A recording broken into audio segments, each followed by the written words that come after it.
Thanks for having me. Yeah. All right, great. So today I'm here interviewing Jator Pierre. Jator, thank you so much for allowing this time to get this interview with me. I'm really appreciate it.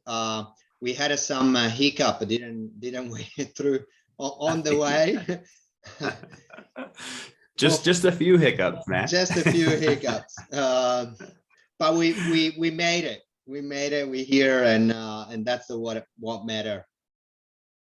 We stayed the course. We both persevered and felt it was important. So yeah, here we are. And thank you for your flexibility. Oh, and for inviting me on. I'm always honored and super happy to share. Great. That's amazing. So, Jator, I'm just gonna ask you, how do you, now you're not living in California where you're originally from? You live in, where do you live?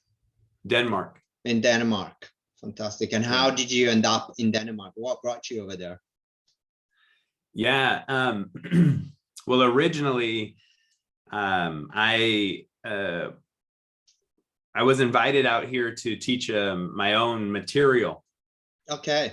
So I think it's almost 4 years ago. I was originally invited out here to teach my own material, and of course, Denmark to California is quite a trip. And after the course that I taught here, I had maybe another week or two of time in Copenhagen. And I was walking around the streets of Copenhagen looking for a cafe. I really wanted a shot of espresso or a good, some good coffee. I am a big coffee fan.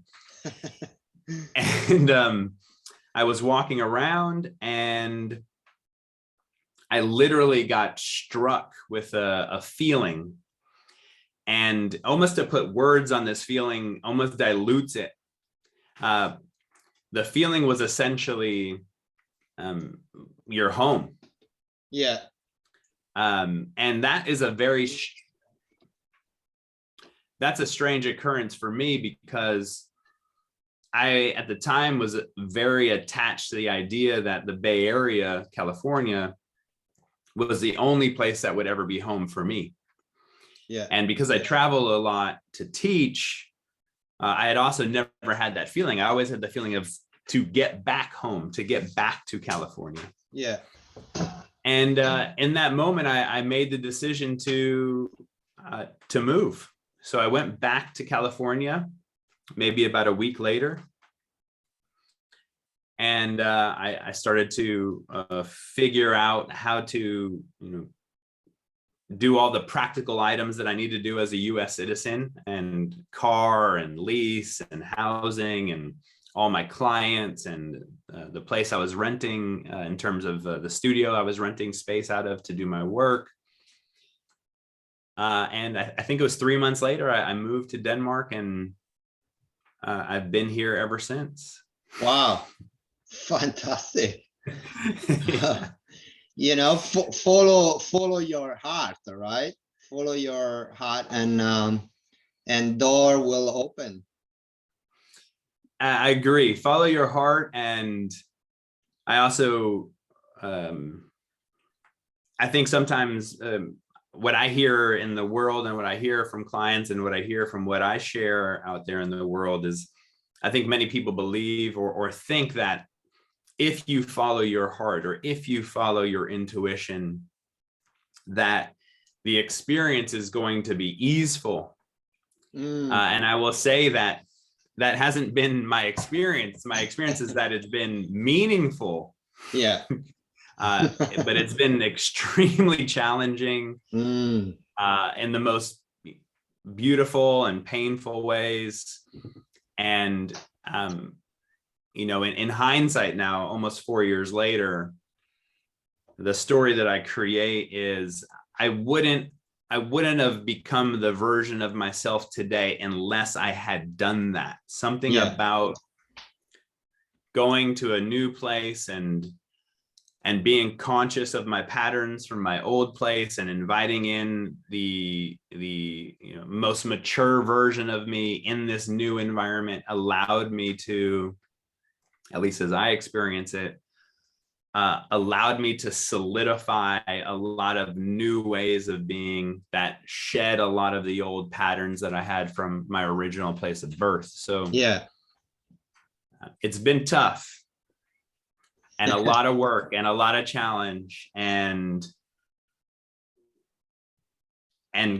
coming full circle now where it looks like I will be going back to the States in a few months due to opportunities that have sprouted from being here. It's pretty emotionally vibrant too. I can feel tears and joy and excitement and fear and wonderment and curiosity, and it's almost okay. Now it's, can I take everything that I've learned while I've been here and the new version of who I am, and now take that back with me to my original home? And the challenge for me then is to not reinitiate back into those old ways of being back in my familiar home. Yeah. Like those tethers will be all around me. The old Jator will be everywhere I look, essentially, in some pieces. So I'm sad to be leaving Denmark. And I'm also excited for what's to come next. Yeah. Wow. Fantastic. Thank you for sharing that. It's really nice. There is always I guess there is always a challenge part when we make changes and we take new routes, and that's what help us grow, right? And gets us ready for the next stage. And I've been going through a lesson of PPS success series of Paul Chek, finding your legacy, and he's talking about that. And I was just reflecting.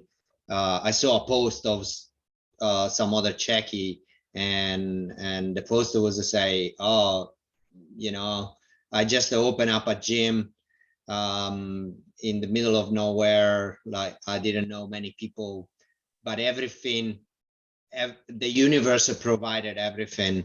And I thought, I mean, possibly, but also possibly. But also is, I guess, it depends on the individual, I guess. But I was reflecting on myself, and I was like, huh, interesting. I don't feel that way, but I mean, I love that. I think I'd be in agreement more towards your side.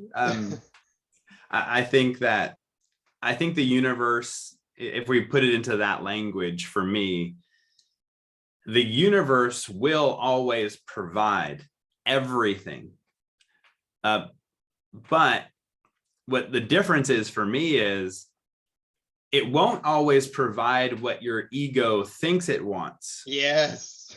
It will often provide what you need to experience, which may be the polar opposite to what your ego's desires, needs, agendas are. So that then will feel like, oh shit, the universe is not providing. It's true. It's not providing exactly what you think you want, but it is definitely providing the experiences that are necessary. And that what you brought up for me also speaks to maybe the perspective of having some groundedness when we do take these big leaps, because I've been a practitioner for a long time, and I've worked with many practitioners, and I've seen more practitioners crash and burn than I have seen practitioners be successful. And when I came to Denmark, my mindset was, I'm going to go and find out what's going to happen. I was going there with anticipation not with expectation. I didn't know what was going to happen. I wanted to go and see what was going to happen. And for me, with that mindset, it then allows me to be open to what occurs. And I also went with the mindset of knowing if I go out here and fall on my fucking face and, in quotes, fail, I went here with that being okay. Yeah. Okay. If that happens, I have what's my backup plan? My internet connection is S. No worries. So, what's my backup plan? And I think for me, there's an illusion out there that because you know what you want, because you go after it, that everything will work out in the way that you want it to. And I think that's complete and utter BS. Yeah. We make a lot of our agenda consciously. And often what plays out is our subconscious agenda. And then for me, even beneath that, then there's also, the agenda of our highest self, which might be in complete opposition to our lower selves. I'm going to move here. I'm going to make this place. Everybody's going to come. I'm going to make lots of money. I'm going to be a very successful practitioner. Maybe, as you so beautifully said, maybe, and maybe not. Maybe not. And maybe in between. Who knows? And maybe in between. Yeah. And then with all of that, I liked what you said, that like you gotta be pretty grounded. And I just want to bring it back to the Czech Institute, because for my experience, when I started studying the Czech Institute, and it was a time in my life that I needed some changes. I was looking for some changes, and but just implementing the simple, for us Czech professional Czech, more literate, that we study it and we understand it a little bit more. It created a really grounding effect of taking, when you're taking decision, and for that reason, that they create that groundedness effect. And so I wanted to ask you, how much do you think, for instance, your study and your experience through the Czech Institute helped you through the challenges? And and I'm sure you had plenty of challenges before moving to Denmark.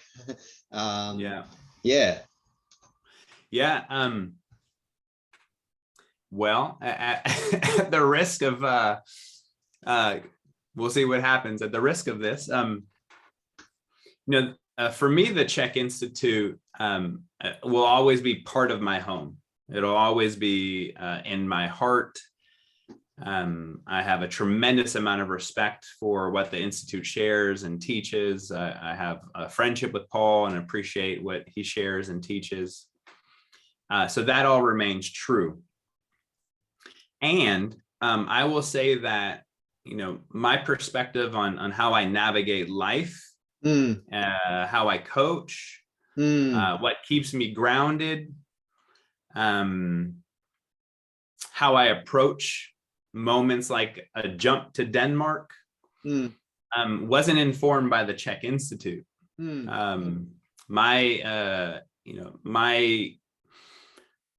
What informs that most is probably, my own experience from childhood. One, growing up with a dad who was into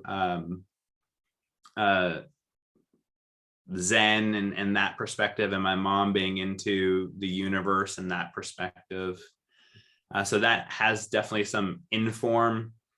But I think even more than that, my personal friendship with J.P. Sears and my personal friendship with a very kind of unknown wise man outside of these circles, John McMullin, who runs a place called Journeys of Wisdom. My work with and friendship with them has been much more informative to my coaching style, my approach to life, my approach to myself, my approach to other people. And that's not a knock against the Czech Institute. It's simply an acknowledgement. That's your personal experience. Yeah, I'm not a Czechie. I've been trained at the Czech Institute, but I am no means a Czechie. I'm Jator, and I am a mix of many schools and many philosophies, inclusive of my own. So yeah, I guess in long wind and in short wind, to answer your question, the Czech Institute didn't really inform my groundedness. Yeah, good. Yeah. Great. Yeah, actually, looking through your study and pathway of learning, I saw that, you did several things beside studying with the Czech Institute. You study with and coaching for Cresser. Yeah, thanks. Yeah, a lot of study with Chris Cresser as well. I've studied with him, at least for the last 12 years. I started studying with Chris before he was Chris, like before he was known as Chris Cresser. Oh, wow. I met him when he was still just writing a very small blog that no one knew of. And the way that I actually found him is I just went to an HLC 2. And in that class, there was at least at the time, as the Institute changes, the courses change. At the time, there was a deep dive in HLC 2 around cholesterol and the mechanics of that and heart disease, et cetera. And I was super fascinated by that. And when I got back home, I just started to Google those topics, and I found The Healthy Skeptic. Yeah. Which is where Chris was just keeping his journal essentially at the time. And I thought, wow, I really like this guy's style. He seems brilliant. I can learn a lot from him, and has this really interesting perspective that I hadn't learned yet, which was this whole like deep research perspective, but how to research, how to understand research. And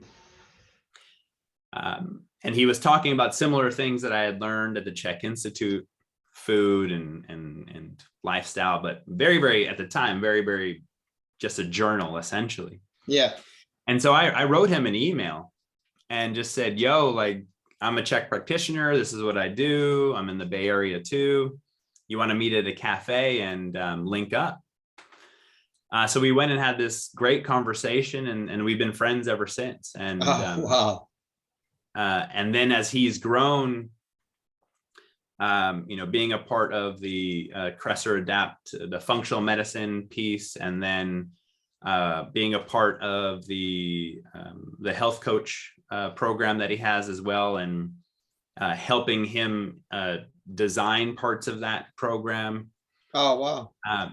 It's been, he's been another huge influence on me for sure. And I would say at this point, in terms of nutrition and addressing like gut health and HPA access and all of that, my nutritional perspective and outlook is much more informed by my time at the Kresser Institute than it is by the Czech Institute.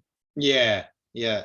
Well, the Cresser Institute, it goes right in details. You're looking at blood samples.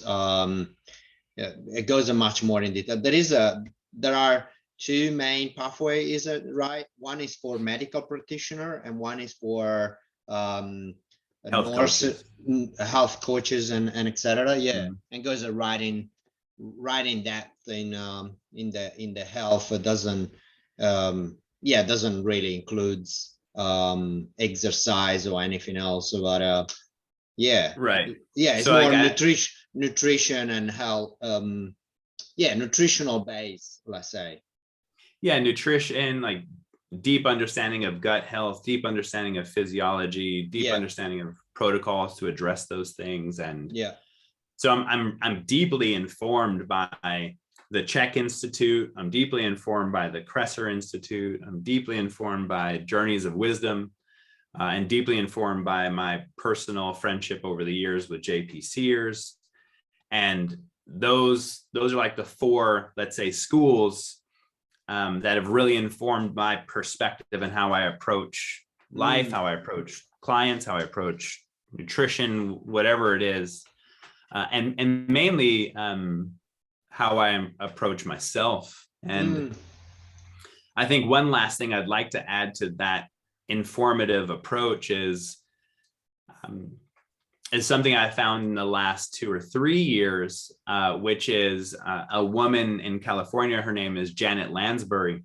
And her approach to raising children is based on something called the RIE method, which is respectful parenting method, which is based on this woman's work, Magda Gerber, who's now deceased, but Janet's kind of, at least the most, as far as I can tell, well-known kind of continuer of the torch.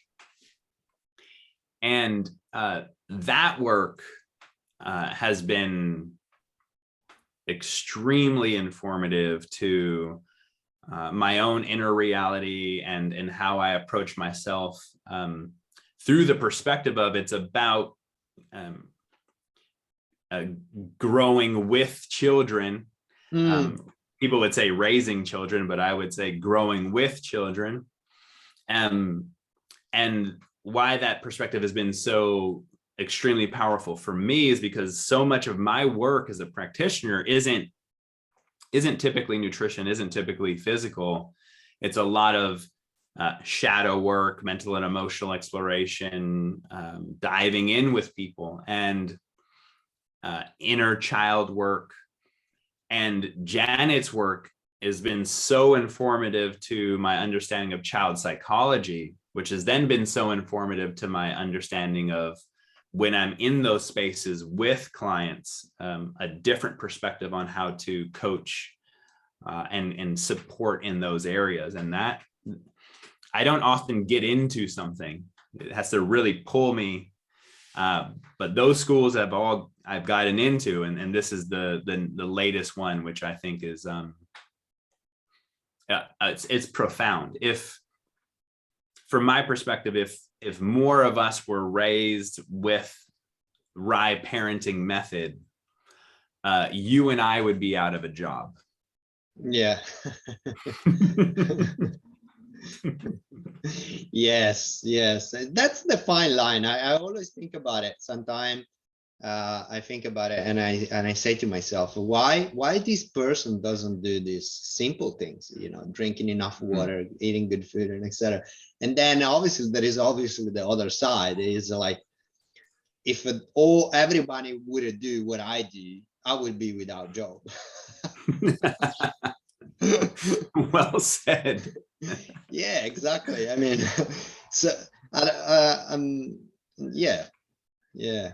Well, I think I hear what you're saying about the Czechy, but I think the intention of, let's say, Paul,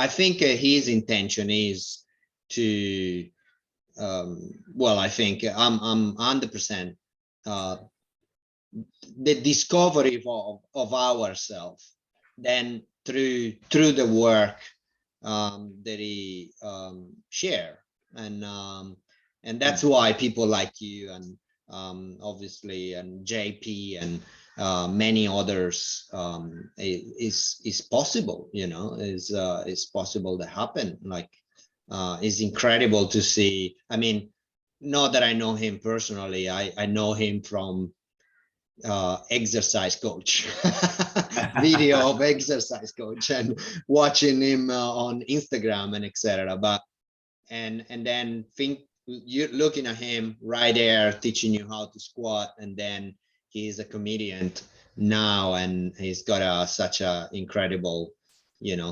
way of Mm. playing this part. And you know, and it's great that through learning, you learn to know yourself and to be yourself, and then obviously to be curious like you are. And I because you mentioned about this lady, sorry, I'm not great with name, about the right way of raising children. I have this phrase that I caught from your website, and it says, I can often be found talking about what your childhood is trying to share. And so, yeah, it made me feel about, because actually, in fact, I'm doing some work that is based on my childhood and going backwards, and, you know, looking at how I functioning based on my childhood experience and etc. And so, yeah, that phrase just caught me, and yeah, please expand, you know. Yeah, I'd love to. I think you said it in a way that resonates with me. That's there's our childhood and our experiences of childhood and our programming in childhood and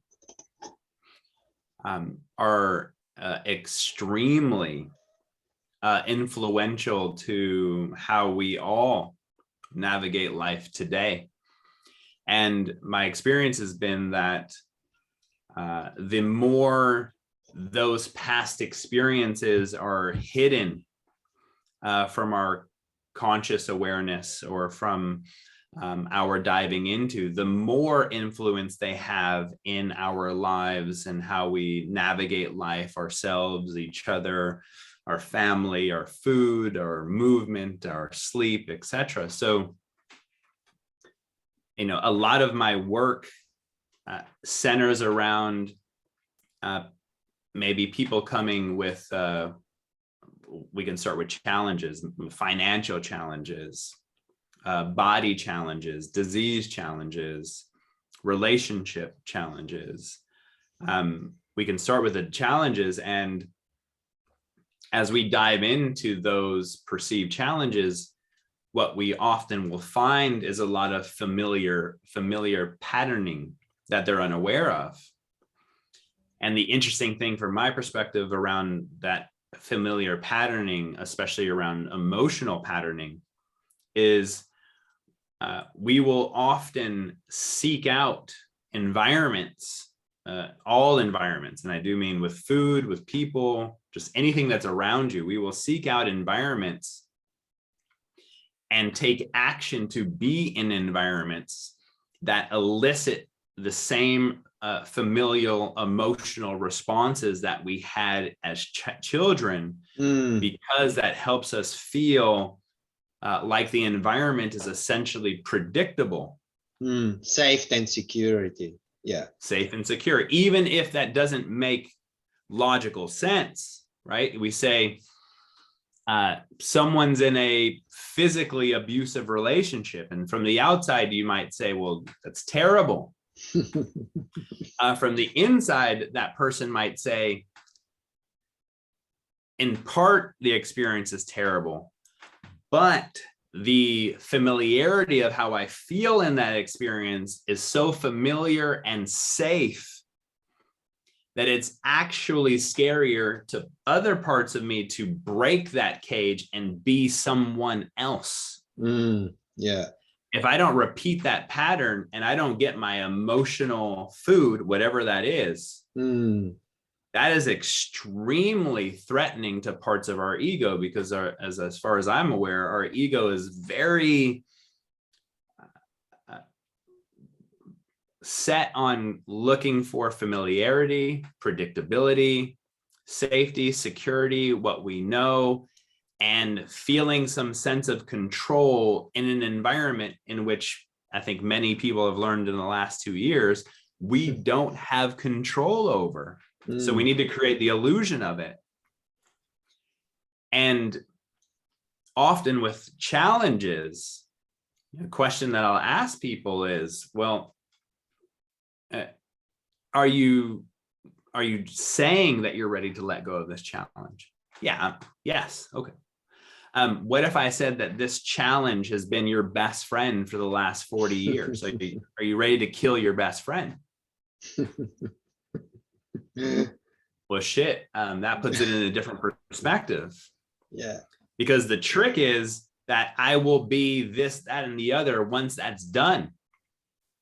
But underneath that is, I am deathly afraid to let go of how that challenge serves me greatly today. And until I can even taste that there's actually a part of me that benefits from being in a emotionally abusive, physically abusive, financially unsuccessful, etc. place, until I can open my mind and my heart up enough to say, how the fuck does this shit show benefit me? It's going to be very hard to change that shit show, because that is then going to be pushed into a place of denial. And that denial actually represents a sense of fear or shame about that truth, which digs it even deeper and hides it even more. And so, that's one piece of it. And then we can look at, let's say, maybe something that a client comes to me and says, well, I'm not really physically challenged or emotionally challenged or food challenged. I'm noticing that I want to work on how I communicate with others. I notice that a lot of my communication patterns don't serve who I want to be. It's the same path then, because all of those patterns, unless they've been explored, are still playing out programming. And that programming in all of these facets is there's very overt versions of it where someone can blatantly see it, right? We can basically see overt versions. My family's fat and I'm fat. That's an overt version of being loyal to family value. A subtle one is pay attention to how you laugh. You will hear in your laughter, you will hear your mother's or your father's laughter. You will hear it if you pay attention. It's super subtle. Even this usually freaks people out. Even pay attention to, like, when you fart, when you're alone, it will sound similar to your mother or your father. These things go so deep in terms of our regurgitated patterns that we don't even know are happening. 98% of our choices are subconscious. I would agree, at least for the most part. Yeah. And so when people are competing and comparing about who's more conscious. Yeah. The truth is, come on, everyone. Those that are more conscious might be, 2%. 1%, 2%, or 0.00. 0.0. Yeah. Yeah. 0.00 is probably more right. Yeah, it's so most of us as a theme are walking around in a hypnotic stupor 99.9999999% of the time. Done. And so my work is about getting into that. We're hypnotized and starting to open up different parts slowly. Yeah. So that maybe we can move through. And that's, excuse me. Yeah, all good. I feel like that is the most important part of the work. Well, to start with, I feel like personally, I feel that that's the most important, because then that influences how willing you are, how realistic you are on taking those steps, embracing the sack and say, oh, actually, um, and be responsible for your action, which is, yeah, I mean, like you said, some people may capable of seeing it through a glass, and some people are really detached from it, and consequently, that's again is, I feel like, is so yeah, so detrimental to help the person, help them making changes, and be the what would be the word, be the instigator, perhaps, or the instigator, would it be the right word, or I'll take instigator. Yeah, The leader of themselves. yeah, I would say maturity, yeah. and maybe growing out of the magical mind of a child. Yeah. And so tell me about the work you did with JP. How did he influenced you through your friendship and the work that he does? Because I'm completely unaware of it. Yeah. So when I was going through the Institute, one of the ways that I experienced myself to learn best is to hire somebody. Yeah. And while I was looking through the faculty members, JP stood out to me as a model of what I would want to be as a practitioner. And through that process of starting to work with him, at the same time that we started to work, JP started to teach his own courses. So JP used to do courses on coaching, inner awareness, inner growth, etc. And I just happened to meet him at the time when that was happening. And I think it was his first course that he taught was maybe a month or two after we started to work with each other as coach and client, or as brothers. And I went to that first course that he taught, and I think it was Essentials of Holistic Coaching or something. And I remember sitting in the class, quite frankly, not knowing what the hell he was talking about, because there's a lot of deep psychology. But I knew that it really resonated and pulled something inside of me. And so after that class, and as we were working together, I said, well, I can organize, I wanted to do more. So I can organize classes for you to teach up in the Bay Area. Are you into that? And he said, yeah. So I started organizing classes for him in the Bay Area. And he would often do, if memory serves, 4 to 5 times he would come up and teach weekend courses. Oh, wow. And so when that started to happen, instead of him getting a hotel or whatever, he just started to stay with me. And then through staying with me and going through that work, we just became really, really close friends. And then every time I'd be down in San Diego, then we would hang out. And JP,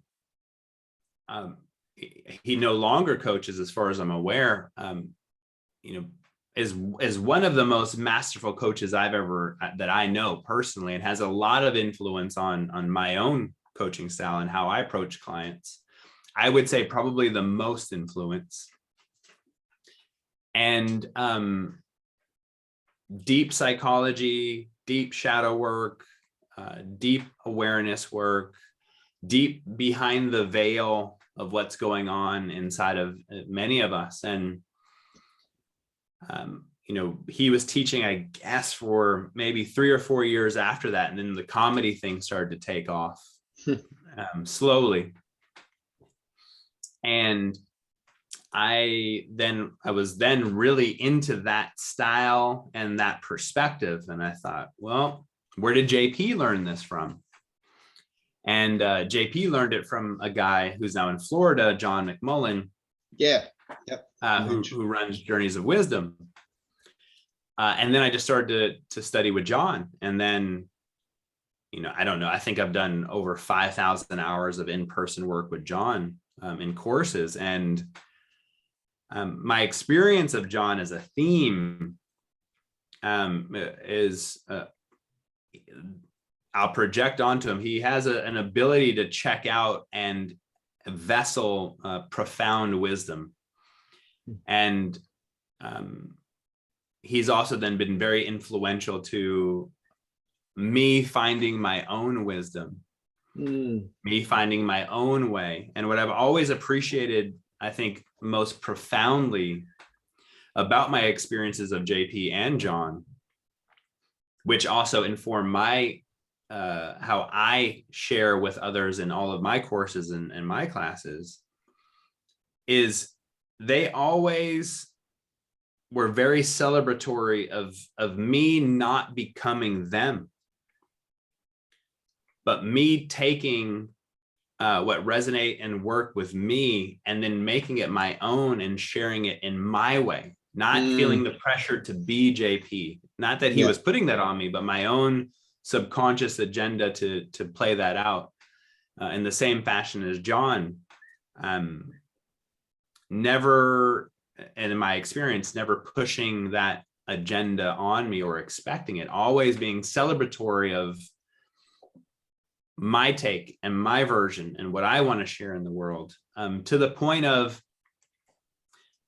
which I've always appreciated, not being protective of their information. This is my information. Always being, take this, make it yours, and go share it.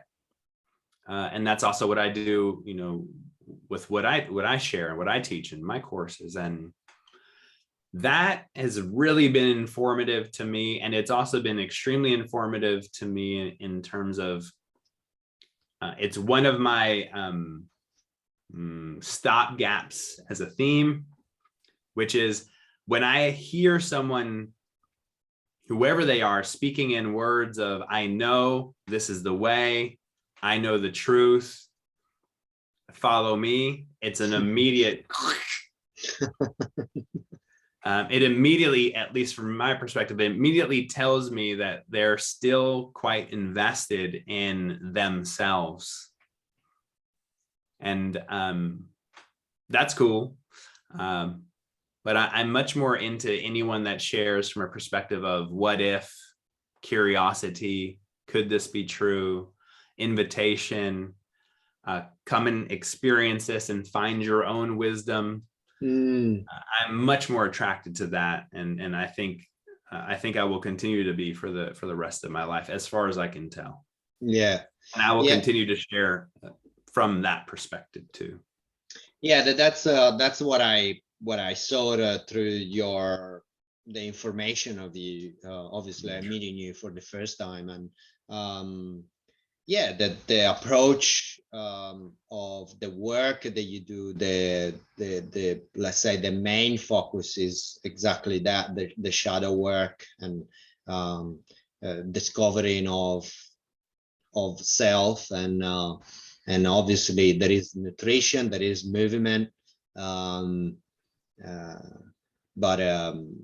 yeah, the emotional side and the discovery of self is, I feel like that's your that's my playpen, man. Yeah, your playpen. Yeah, and that's incredible. And I mean, and with that knowledge, with all of that knowledge, I find I wanted to ask you, what's your take on digestive or health issues and emotion? Yeah, That's a big, complex question. Well, we still have a 50 minutes almost.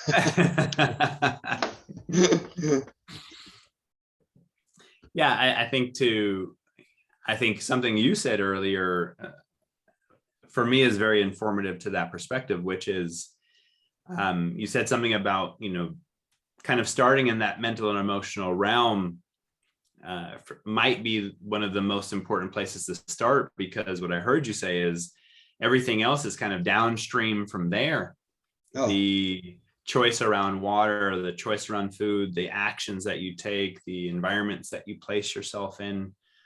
From my perspective, that's all downstream to what's going on in your heart, what's going on in your mind, what's going on in your subconscious programming, and what's also going on to get a little fun in your field, and what you vibrate at, and what that then, what you feel attracted to, or where you feel a sense of belonging.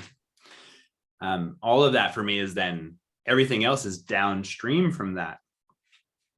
And, if we look at that then from a very grassroots physiological perspective, there's four main influences on our HPA axis, or HPA-TG axis: hypothalamus, pituitary, adrenal, thyroid, gonadal axis, which that axis influences every cell in the body except for the suprachiasmatic nuclei in the brain, which have to do with circadian rhythm. But all other cells in the body are influenced by this axis. And so then you ask the question, well, what influences mainly this axis, whether it's in balance or out of balance? And okay, well, there's four big influences on that.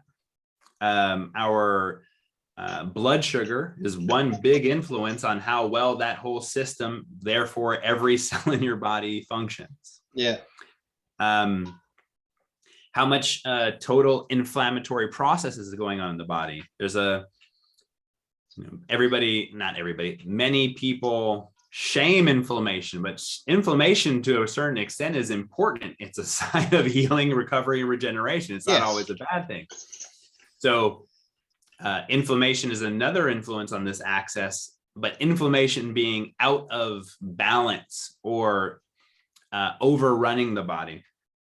So we have blood sugar, we have inflammation, circadian rhythm is the next quite big influence on this axis, again, to every cell in the body. And then for me, the most important one, perception. Your perception is influential on this HPA axis in conjunction with these other four main things, which then influence every cell in your body. And whether that cell is in balance.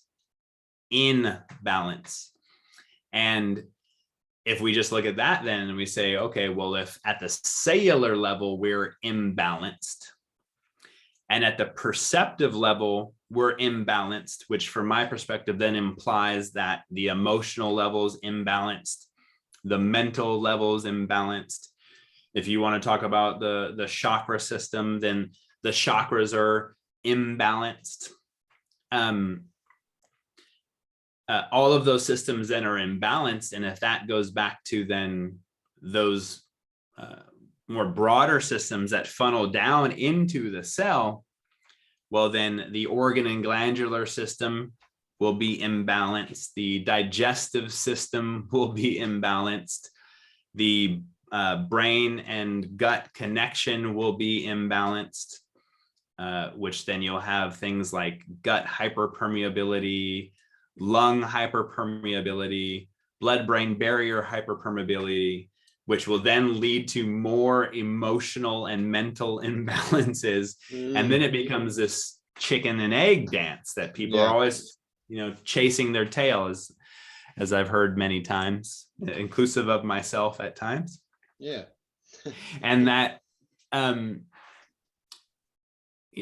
that, that waterfall from, let's say, the top down is what influences your perception then, and your emotion and your mental state and your heart state influence then all of these other aspects of your life, including your physical aspects of life and your ability to digest. And so we ask a very simple question from my perspective is it a possibility that the way that you digest food mirrors the way that you digest life? And that ties together perception and digestion intimately in a metaphoric perspective. And, in my, what have I been doing this since 99? In my 23 years of doing this, I have yet to see someone that doesn't have a body challenge that also has something going on mentally and emotionally. And often my perspective is that the body is an expression or is using itself as a symbol for us to look at, not literally, but metaphorically or symbolically, to find what might also be going on in a mental and emotional state. And I think where many people, turn the channel on this is I don't think it's only this. It's all of that. They're all multi-directional and influential on each other. And so if we have this multi-directional influential challenge, that's then for me where the saying comes in: meet a client where they're at, not where you're at. Because from my perspective, if we're starting at, let's just say, digestion, well, that will have an upstream effect on mental and emotional capacity, understanding, maybe even openness. So we can start anywhere in those realms. It becomes more so up to the practitioner. What realms are most important to you that you want to do for a living? So like in my own practice, I love diving into the heart, into the mental and emotional state with people. That's what I love to do. Yeah. That's not typically meeting people where they're at.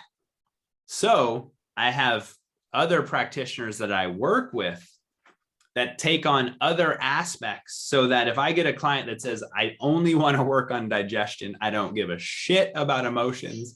In fact, I'd say, Jator, you're bullshit for believing that. I'd say, well, that's cool.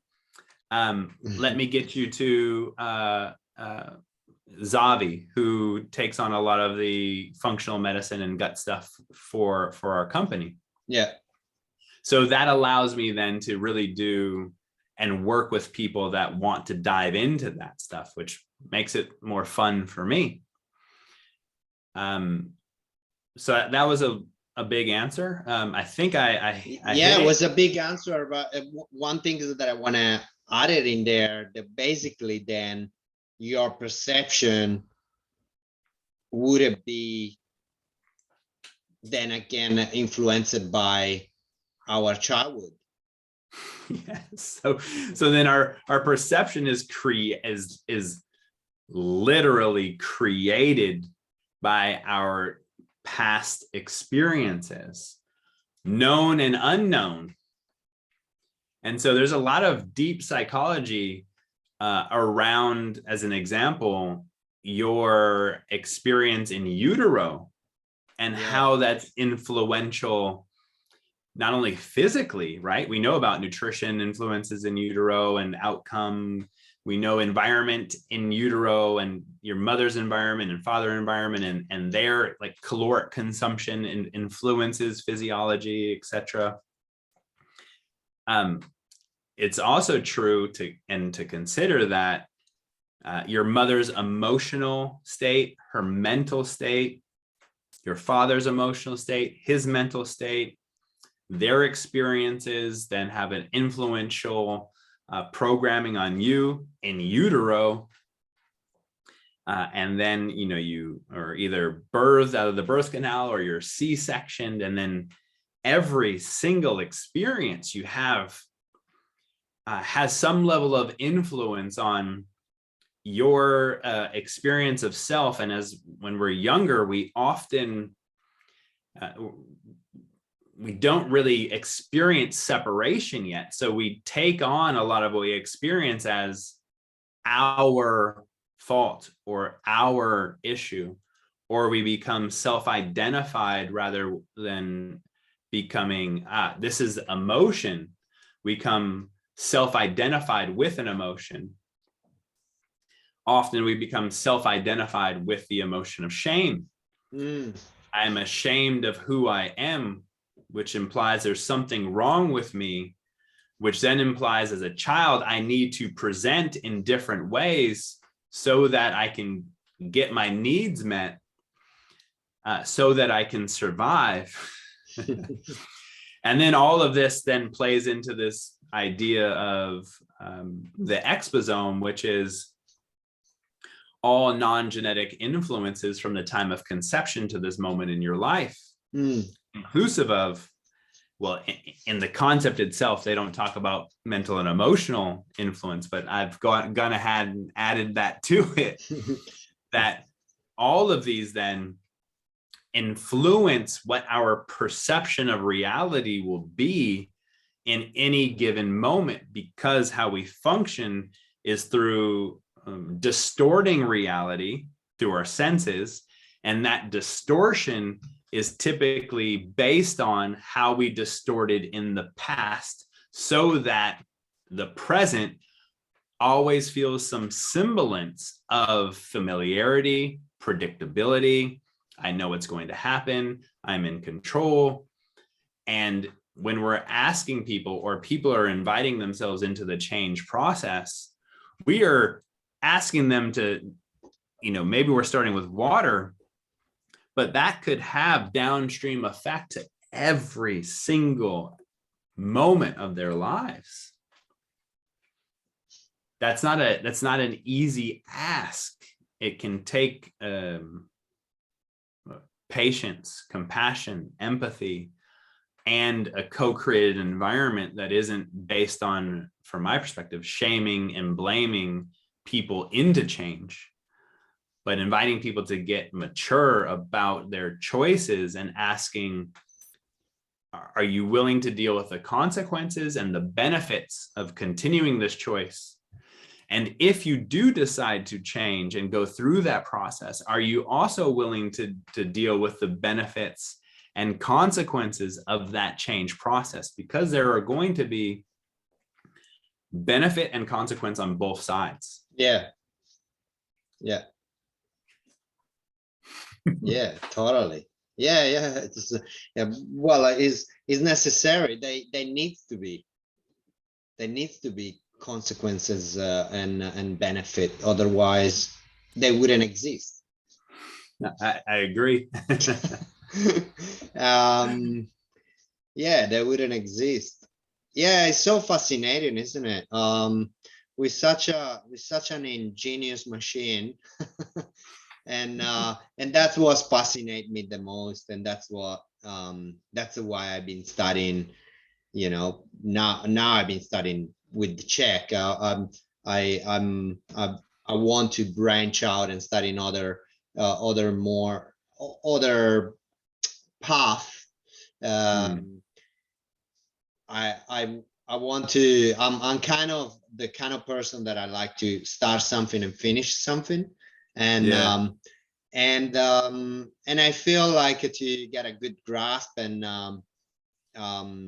is really important. But another thing that is fascinate me and that I found so far on coaching clients is being like exactly that, the mental aspect, the emotional aspect that is involved in all of that. That is you just realizing how beautiful all is, all this process, and humbling, and and make you, for my perspective, it makes you, think and ponder upon the whole situation and what the clients is going through, and how humbling is, and and something that seems really, and gives you a good perspective. However, for myself, for my point of view, for me as a person, it give me that opportunity to actually see the difference between all of us.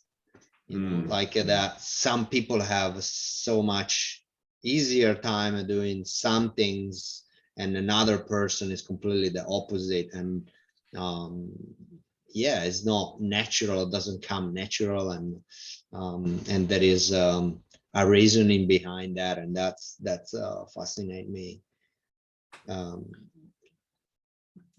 Me too. We all have our roles, and not everybody can play every role, and my perspective is maybe nor should they. One I tell you these things. I run another business, and I have people that are working for me, and one day I found myself thinking about it. Geez, why this person doesn't do that? And then I found myself saying to myself, well, if that person would do what you want, you wouldn't be here. You here because all of those things. And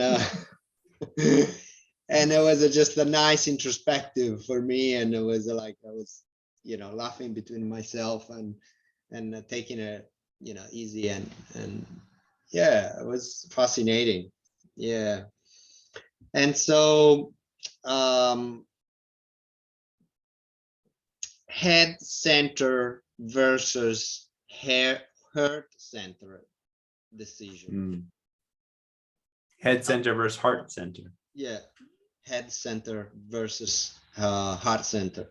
Tell me more about that, the decision, the way that you that you helping your clients, your coaching way.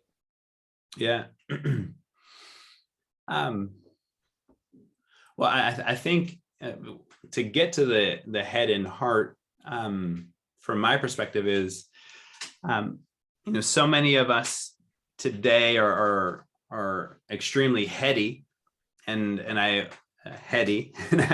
experience that because I would assume in some regard, outside of cultural influence, there's all of this technology and information coming at light speed to us. So I think that has some influence on how heady we are, and how disassociated we are, many of us, from our emotions and our feelings and our body sensations. Back to this idea of groundedness, and back to this idea of childhood. Culturally, in many cultures that I've experienced now, there seems to be a bias toward moving away from emotion, feeling, and sensation, and moving toward numbing that out, and moving from our head, rationalizing, linearity, less imagination, less curiosity, less questioning. And that is also informed, from my perspective, by this idea that so many of us who are parents also carry our own wounds and our own projections, and have our own discomfort with our feelings, emotions, and sensations. So we have a tendency, in overt or subtle ways, to shut that down in the children that we're surrounded by, and therefore teach that behavior. That behavior becomes who they are as a theme, in part, or who they believe they are, and then that gets perpetuated in this kind of cycle throughout generations. And so with the work with clients, as we're traversing some of those places, what I just said could be experienced as very heady. So a lot of the work that we do, that I do with my clients, is a lot of dropping into our feelings, a lot of dropping into our emotions, a lot of dropping into our body sensations, not only processing through chitter chatter and maybe understanding and inner child work and Gestalt work and all of that, but really allowing ourselves to drop back into the experiences that have been numbed out or hidden for a long time. And for me, that is a very heart-based work. The language of the heart for me is, you have different levels.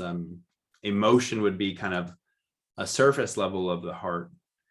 Body sensation would be an even deeper level of the heart, really allowing that to be experienced without the rationalization or the confinement, only having the pure experience. And there can be a discord between many people might think the experience, but not have the emotion and sensation, which for me also represents there's a discord there.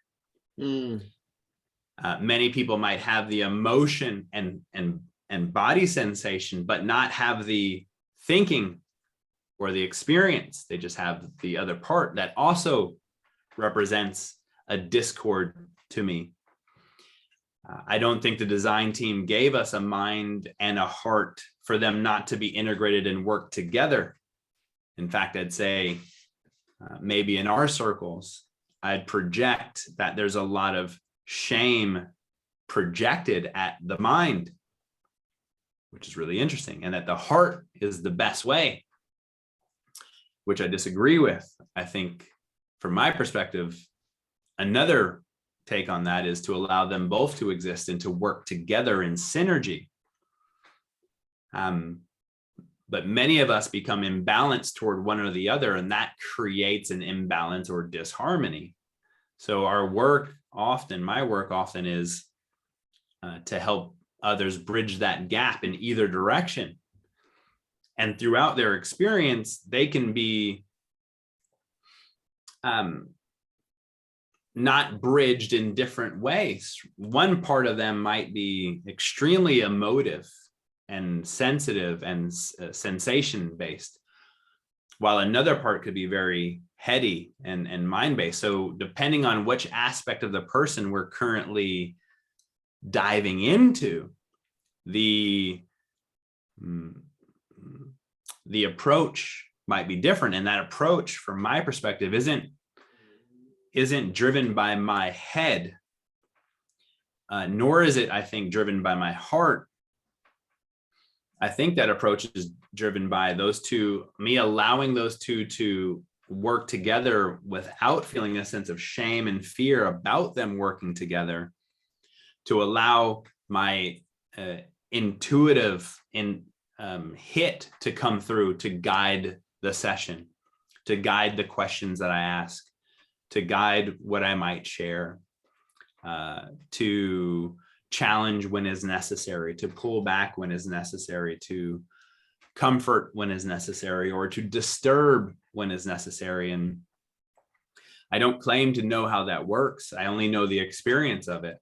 And I only know that over the years, I trust my own experience and I trust what comes up inside of me during sessions. And I allow that to always be my guide in a session. And to this point, I haven't experienced it not to serve me or to serve my client's own higher self agenda to find out more about themselves. Yeah.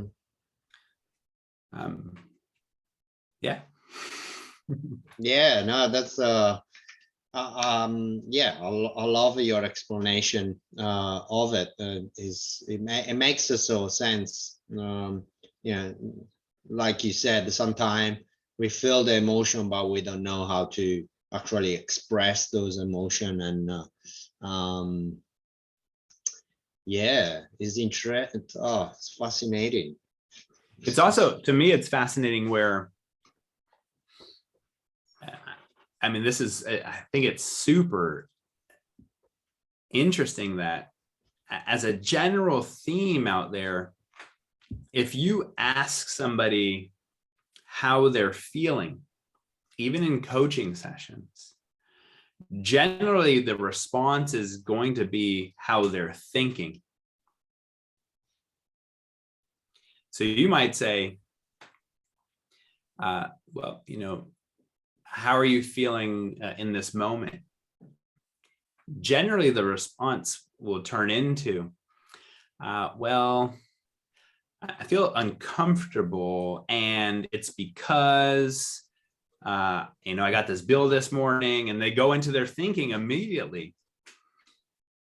To really, from my perspective, to drop into emotion and drop into sensation, it's how are you feeling in this moment? I'm feeling apprehension. I'm feeling joy. I'm feeling this this tingle in my chest right here. I'm feeling my hands are cold. Some tension here. Maybe a little bit of fear. And then we could go into like, okay, let's drop into one of those. Let's saturate in one of those feelings or emotions or experiences. And even those in my experience that claim to be emotive typically shift toward thinking very quickly. And from my perspective, that's another way that we deflect from really diving into what's going on underneath the surface without needing to figure it out, but to experience it. Just to sitting with it, yeah, experiencing the emotion and not giving any particular reasoning. Yeah, I mean, even as subtle as you could be in a class that's about diving into your emotions. Someone starts to dive into, like, really process and feel. You'll see this happen quite a bit. Just breathe through it, release it. But if I said that's another subtle way of not dropping into it. Even the idea of releasing it implies that there's something to be released, that we should get past this. Yeah. What if we need to drop into it and to be in it and to process it and to feel it and to cry it and throw up it and scream it and for a time until we're ready authentically to then rewrite that chapter? What if by skipping that, we're still implying some sense of fear or shame toward our past about what we experienced as wrong? Do you there is not too much time left, but do you feel well, I guess there is not a time frame for a person, but for a person that is, let's say, rehearsing the same things over and over again, how do you feel, like, in terms of how would you approach it? Because again, also there, for my perspective, I would say, well, it is good to go back and revisit these emotion and etc. is important, but how much before is becoming actually a part of my personality, a part of us, feeling safe and feeling secure, because that emotion actually impersonificate me or give me that opportunity. Yeah, what I heard you say is essentially, what's the difference between processing and dwelling? Yeah, perhaps. And so, in my own coaching practice, are there times where maybe there's a pattern of repetition, and it's a continual dwelling and not processing? So there's from my perspective, there'd be a continual need to shame and fear self about what occurred, which keeps them in that space. And a skilled coach or a skilled therapist would, from my perspective, intuitively feel, not head feel, so it's very different, feel where maybe they're going into dwelling, and there would be appropriate points in a coaching session or a therapy session at different times for different people to then offer that perspective. Have you noticed how my perspective is you're dwelling here more than processing? Have you considered that? Or something I notice myself do often in sessions where I'm going to disturb the comforted rather than comfort the disturbed. I'll often ask, at this point in the session, does it feel appropriate that I turn the heat up a little bit? Or I might say, are you okay with getting punched in the face? I'll give them their power and the autonomy to then say no or yes. Once the invitation occurs, the beauty in that is if they accept or don't accept, they're learning maturity and representation of self. So that will help move out of dwelling either choice that they make, because in a session with your coach or therapist, to represent yourself takes a certain amount of courage. So that will actually start to create little seeds in the background. Even if we don't dive into the dwelling, it will create little seeds in the background of courage to start to move out of the dwelling. Eventually, it doesn't need to happen at my pace. That's the other issue. Yeah. It needs to happen at their pace. And if they do say, yes, I'm open, throw a right jab or turn the heat up, then I might offer a sharper perspective. How does your dwelling serve you? Could be a really sharp question to someone who's repeating a pattern over and over and over again. Yeah. And that is a skill that's learned over time, in my perspective. And just like we're experiencing, I think in some regard right now with the theme of what's happened in the world over the 2 years. Yeah. There's a whole school of philosophy that says this is waking people up. It's true. It is waking up those that are ready to be awakened to that. The opposite is also true. It's too much exposure for the opposite. And that is also putting other people to sleep even deeper and deeper and deeper. So the same metaphor happens in a coaching session or therapy session. It's how deep do you go? How surface do you go? How do you find that middle ground so that we're processing, diving in, and allowing a client to move at their pace, not your agenda? Because so many coaches project their agenda onto a client because they feel good when the client gets the outcome that the coach wants. And that's no longer coaching. That's parenting. Yeah. In from my perspective, a dysfunctional way. Yeah.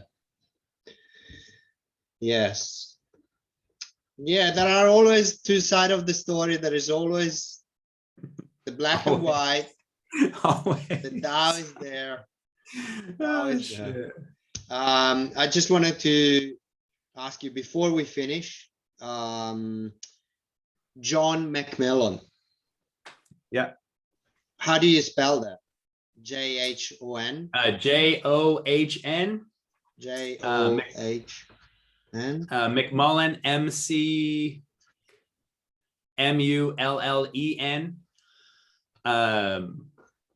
Yeah. John's he's gotta be pushing 80 now.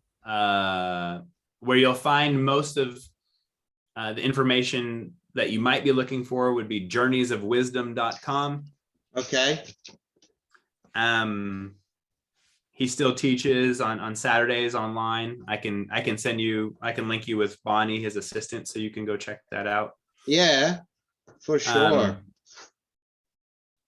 Yeah, absolutely. That would be amazing. Maybe I send you a message on Facebook later and send me an email, and then I will then email CC. Bonnie and include you. Yeah. Okay, cool. If you could give 2 advice to anyone that is listening to the podcast. 2 advice. 2 tips, 2 things that you feel like that will help the listener to implement. I'm gonna say, for me, these are very deep, but they're going to seem probably to most extremely simple. Yeah. Side note to that, often the most simple things are the most deep. Offer number 1, consider that it is absolutely impossible for you to make a mistake. Offer number 2, consider learning how to be kind to yourself no matter what you experience about yourself. Great. That set well with me. So cool. I will ponder onto that one. Yeah. Well, Jator, thank you so much. It was a pleasure talking to you and listening to you and learning from you. I really appreciate your time and all your wisdom, all your words. They've been really important to me as a person. They will, and I hope the listener they will make how do you say, treasure out of your sharing. And yeah, nothing else. Thank you so much. Have you got anything else to say? Thank you, brother, for inviting me on, and thank you for whoever listens to whatever you need to hear for you. Yeah. It's always about that. It's all about what I hearing, the part of that I hearing, the part of that that's it. Yeah. And I hope to meet you on your soil sometime soon, my friend. And just because we before I forget, please tell our listener where they can find you. I'm obviously going to put the links on the YouTube video and Instagram. Yeah, my Instagram is at Get Whole Healing. Whole spelled H-O-L, Get Whole Healing. Facebook is, I think, at Get Whole Healing as well. I also have my personal page, which is Jator Pierre.